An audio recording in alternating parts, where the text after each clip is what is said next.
খেয়াল করে নিয়ে আসে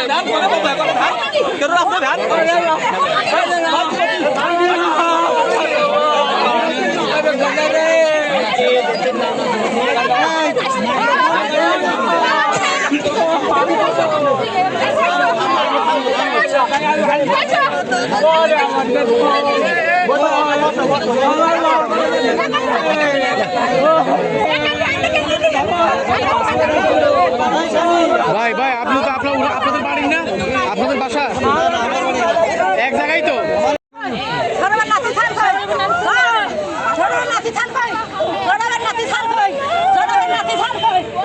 এটা হচ্ছে অফিস, কি করবেন?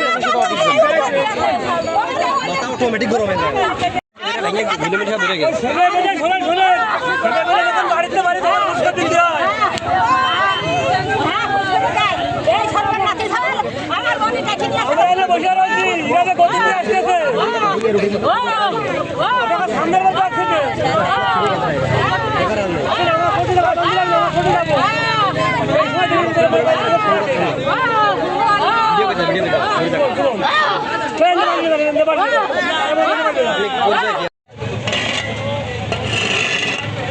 সবাই কাজই করো।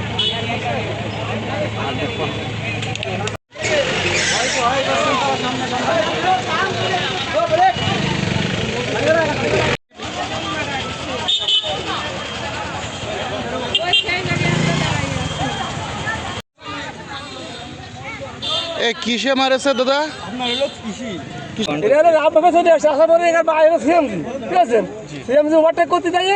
এরা আর এই জায়গায় এসে এরা বাইরে টান দিতে পারেনি, তখন না টান দিতে তখন চলতে টাকা সামনে চলে গেছে। এই হলো আমরা তো দেখলাম, ওরা মোটরসাইকেল বাড়িয়েছিল ওই জায়গায় আমরা ফেলা নিয়েছি।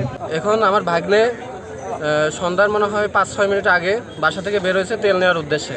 ওই শরীফুল তেল পাম্পের থেকে তেল আনতে যাওয়ার উদ্দেশ্যে বের হয়ে এখানে একটা সিএনজি যাইতেছিল, সিএনজির সাথে ধাক্কা খেয়ে ট্রাকের নিচে যে কোনো কারণে ট্রাকের নিচে ঢুকে যায়।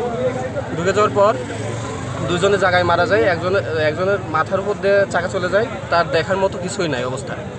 আর একজনের হাত এখান থেকে ছিন্ন হয়ে গেছে, আর মাথায় প্রচুর পরিমাণে আঘাত লেগে দুজনের জায়গায় মারা গেছে।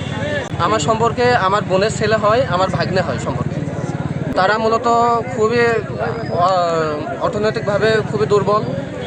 একটা গাড়ি কিনছে, খুবই কষ্টসাধ্য করে একটা গাড়ি কিনছে, প্রাপ্তবয়স্ক হয়নি আমার ভাগ্নে। আসলে তাদের পরিচয় একটু বলতেন। তাদের পরিচয়টা, আমার জামাইয়ের নাম হচ্ছে সৌরভ, বাসা মধুপুর ছিল, এখন বর্তমান বিজয়পুরে আছে। আর বোনের প্রাথমিক অবস্থায় আগে এক জায়গায় বিয়ে হয়েছিল, মূলত তারই সন্তান এটা। পরবর্তীতে দ্বিতীয় জায়গায় বিয়ে হয়েছে। এখন বিয়ে হওয়ার পরবর্তীতে বাবার নাম কি, তার নাম কি, যারা মারা গেছে দুজন? বাবার নাম আমার এখন সঠিক মনে নাই। বাবার নাম শিবন। বাবার নাম শিবন। আর একজনের বাবার নাম হচ্ছে মিজানুর। ওনার বাড়ি দুর্গাপুর, এখন বিজয়পুর হচ্ছে বাড়ি করে আছে। সম্পর্কে আমার ভাইস্তে হয়। যে দুজন মারা গেছে ওই দুজনের নাম কি? একজনের নাম শিবন, এই একজনের নাম সোহান, আর নাম হচ্ছে আরেকজনের নাম আরিফ। বয়স কেমন হবে? বয়স পিতার নাম, একজনের পিতার নাম হচ্ছে শিবন, আর একজনের পিতার নাম হচ্ছে মিজানুর। আচ্ছা, অ্যাড্রেস, যে ঠিকানাটা বিজয়পুর এখন বর্তমানে। আচ্ছা, এই সড়ক দুর্ঘটনাটাকে আপনি কিভাবে দেখছেন? এই দুর্ঘটনা হওয়ার পিছনে মূলত আমি দায়ী করব যে অপ্রাপ্তবয়স্ক কোনো মানুষ যাতে মোটরসাইকেল নিয়ে এই জাতীয় সড়কে না আসে, এবং হেলমেট ছাড়া যেন জাতীয় সড়কে কখনো না আসে। এটাকে আমি প্রধান হিসাবে দেখি।